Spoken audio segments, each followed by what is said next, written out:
诗篇86篇第1节到第10节、16节到17节。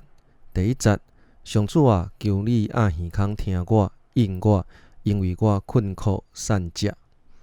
求你保存我的性命，因为我信靠你。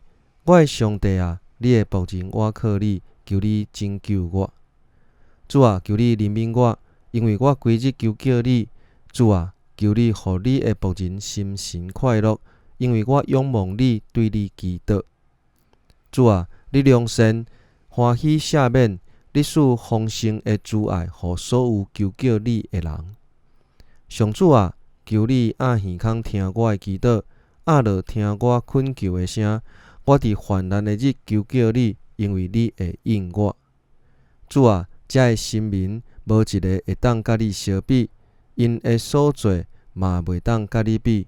主啊，你所造的万民拢会来到你的面前叩拜，因会荣耀你的名，因为你伟大做奇妙的事，只有你是上帝。求你活过来看我，可怜我，将你的气力赐予你的仆人，救你女婢的囝。求你显示恩待我的证据，予怨恨我的人看到来见笑，因为上主你有帮助我，安慰我。